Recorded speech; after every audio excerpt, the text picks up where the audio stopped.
গত পর্বে আমরা দেখেছি ইয়েমেনের অহংকারী শাসক আব্রাহা কেন বিশাল সেনাবাহিনী আর হাতি নিয়ে পবিত্র কাবা শরীফ ভাঙতে মক্কায় এসেছিল। আমরা আরও দেখেছি আব্দুল মুত্তালিব কিভাবে আল্লাহর ওপর ভরসা করে তার উট চেয়েছিলেন এবং আব্রাহাকে সতর্ক করেছিলেন যে এই ঘরের একজন মালিক আছেন। আব্রাহা যখন কাবা ধ্বংস করতে তার প্রধান হাতি মাহমুদকে নির্দেশ দিল, তখন এক অলৌকিক ঘটনা ঘটল। আল্লাহর নির্দেশে হাতিটি কাবার দিকে 1 ইঞ্চিও নড়তে অস্বীকার করল, কিন্তু অন্যদিকে দ্রুত চলতে শুরু করলো। আব্রাহার বিশাল সামরিক শক্তি তখন চরমভাবে থমকে দাঁড়িয়ে আছে। আজকের পর্বে আমরা দেখব এই সীমাহীন ব্যর্থতা আর ক্রোধের পর আব্রাহা কি পদক্ষেপ নিয়েছিল, আর সর্বশক্তিমান আল্লাহ তাআলা কিভাবে তার ঘরকে রক্ষা করেছিলেন। পাঠিয়েছিলেন ঝাঁকে ঝাঁকে আবাবিল পাখি। আব্রাহার বিশাল সেনাবাহিনীর সেই ভয়াবহ আর করুণ পরিণতি কি হয়েছিল, চলুন শুরু করা যাক সেই ঐতিহাসিক ঘটনা, আসহাবুল ফিলের চূড়ান্ত পর্ব। আব্রাহা ক্রোধে উন্মত্ত হয়ে উঠল। সে চিৎকার করে নির্দেশ দিল, হাতিটিকে ঘোরানো হোক, দিক পরিবর্তন করে অন্যদিকে চালানো হোক। পরিচালকেরা হাতিটিকে জোর করে মক্কার উল্টো দিকে ইয়েমেনের দিকে ঘোরালো। আর তখনই ঘটে গেল আরও এক বিস্ময়কর ঘটনা। যেই মুহূর্তে হাতিটির মুখ ইয়েমেনের দিকে ঘোরানো হলো, অমনি হাতিটি অত্যন্ত দ্রুত গতিতে চলতে শুরু করলো। কোনো বাধা নেই, কোনো জড়তা নেই, যেন সে তার নিজের বাড়ির দিকে ছুটে চলেছে। কিন্তু যেই মুহূর্তে আবার তাকে কাবা শরীফের দিকে মুখ করানো হলো, সে আবার মাটিতে বসে গেল আর এক পাও নড়তে অস্বীকার করলো। আব্রাহা, তার বিশাল সৈন্যবাহিনী এবং পাহাড়ের চূড়ার কুরাইশরা সকলেই দেখল এক দৃশ্য। সেই ক্ষমতাধর হাতি, আব্রাহার প্রধান হাতি, কাবা শরীফের দিকে যেতে অস্বীকার করছে। এটি ছিল প্রথম অলৌকিক বিজয়। আব্রাহার বিশাল সামরিক বহর স্তব্ধ হয়ে দাঁড়িয়ে আছে। হাতিগুলো, বিশেষ করে প্রধান হাতি মাহমুদ, কোনোভাবেই কাবা শরীফের দিকে 1 ইঞ্চিও নড়তে চাইছে না। আব্রাহার চোখে তখন সীমাহীন ক্রোধ আর হতাশা। তার অহংকার চূর্ণ বিচূর্ণ হতে বসে আছে একটি সামান্য পশুর কাছে। আব্রাহা চিৎকার করে নির্দেশ দিল, অন্য হাতিগুলো ব্যবহার করো, মাহমুদকে ছেড়ে দাও। অন্য হাতিগুলোকে ধাক্কা দিয়ে কাবা ভেঙে ফেলার চেষ্টা করো। তার সৈন্যরা অন্যান্য হাতিগুলোকে জোর করে কাবার দিকে চালিত করতে চেষ্টা করলো, কিন্তু অবাক কাণ্ড, মাহমুদ যেই অদৃশ্য কারণে স্থবির হয়ে গিয়েছিল, ঠিক একই কারণ যেন অন্য হাতিগুলোকেও জাদুর মতো বেঁধে ফেলেছে। কোনো হাতি কাবার দিকে যেতে রাজি হলো না। আব্রাহা তখন তার সৈন্যদেরকে নির্দেশ দিল, হাতি বাদ দিয়ে সরাসরি এগিয়ে যাও। তোমরা যাও, তোমাদের অশ্ব দিয়ে এর দেয়াল ভেঙে ফেলো, এই ঘরকে দ্রুত ধূলিসাৎ করো। আব্রাহার সৈন্যরা হাতিগুলোকে পেছনে রেখে কাবার দিকে এগিয়ে যেতে শুরু করলো। তারা যখন এগিয়ে যাচ্ছিল, তখন বন্দী পথ প্রদর্শক নুফাইল ইবনে হাবিব আল খসামি আব্রাহার শিবির থেকে গোপনে পালিয়ে গেলেন। তিনি আরবের উপত্যকার পথ ধরে দ্রুত পাহাড়ের দিকে ছুটতে শুরু করলেন। নুফাইল ইবনে হাবিব যখন দৌড়ে পালাচ্ছিলেন, তখন আব্রাহার বাহিনী অসহায়ভাবে দেখছিল। এই সময় নুফাইল পাহাড়ের চূড়ায় উঠে আব্রাহার বাহিনী এবং স্থবির হয়ে থাকা হাতিগুলোকে উদ্দেশ্য করে উচ্চস্বরে একটি কবিতা আবৃত্তি করলেন। কবিতাটির মূল ভাব এমন ছিল যে, হে আমার রব, তুমি তোমার পবিত্র ঘরকে রক্ষা করো, তুমি রক্ষা করো তোমার বন্ধু ইব্রাহিমের ভিত্তি। আব্রাহার বাহিনী ব্যর্থ হয়েছে, তাদের পরাজয় নিশ্চিত। পাহাড়ের চূড়া থেকে নুফাইলের এই কবিতা আব্রাহার কান পর্যন্ত পৌঁছালো। আব্রাহা বুঝল তার পরাজয় শুরু হয়েছে। আরবের মানুষ এখন তাকে নিয়ে উপহাস শুরু করেছে।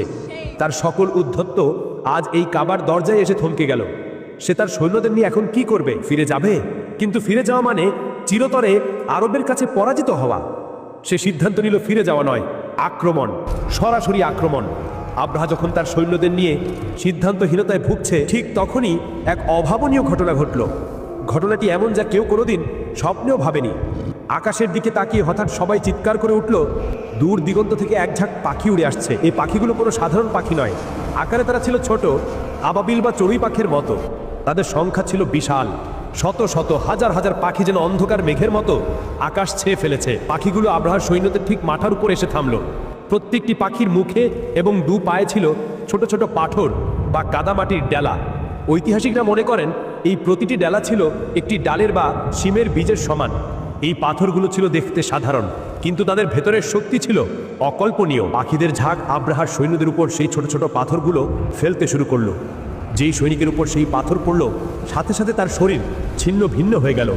পাথরগুলো কোনো বুলেট বা গোলার মতো ছিল না, কিন্তু তারা আঘাত হানছিল এমনভাবে যেন তারা ভেতর থেকে শরীরকে গলিয়ে দিচ্ছিল। পাথরগুলো মাথার উপর দিয়ে ঢুকে পেট ভেদ করে বের হয়ে যাচ্ছিল। এটি ছিল এক ভয়াবহ দৃশ্য। সৈনিকেরা আর্তনাদ করতে শুরু করলো। তাদের চামড়া, মাংস, হাড় সবকিছু গলিত লাভার মতো ঝরে পড়তে লাগলো। আব্রাহার বিশাল সেনাবাহিনী, যারা এতক্ষণ গর্বের সাথে দাঁড়িয়েছিল, তারা এখন দিক বিদিক জ্ঞানশূন্য হয়ে ছোটাছুটি করতে শুরু করলো। তারা ছোটাছুটি করছিল কেবল পালাতে পারার জন্য, কিন্তু পালাতে পারছিল না। পাখিগুলো যেন টার্গেট করে কেবল আব্রাহার সৈন্যদের উপরই আঘাত হানছিল। এই ভয়ঙ্কর দৃশ্য দেখে আব্রাহার সৈন্যদের মনে হলো যেন তারা নিজেরাই মাংসপেশিহীন ফাঁপা কাঠিতে পরিণত হয়েছে। এই আযাব থেকে আব্রাহাও রক্ষা পেল না। একটি পাথর এসে তার শরীরে আঘাত হানল। পাথরটি তার শরীরে এমন ক্ষত তৈরি করলো যা তার পুরো শরীরকে গলিয়ে দিতে শুরু করলো। আব্রাহার মুখ থেকে তার সৈন্য এবং হাতিদের আর্তনাদের চিৎকার ছাড়া আর কিছুই বের হচ্ছিল না। সে তার বিশাল সেনাবাহিনীর চরম বিনাশ দেখল। যেই জু, নফর এবং নুফাইলকে সে অহংকারে বন্দী করেছিল, তারা এখন স্বাধীন। আর সেই বিশাল সেনাবাহিনী যারা কাবা ভাঙতে এসেছিল, তারা পরিণত হলো জীবাণু খড়ের মতো। আব্রাহার শরীর ক্ষতবিক্ষত হয়ে গেল। সে কোনো মতে জীবন নিয়ে পালাতে চেষ্টা করলো।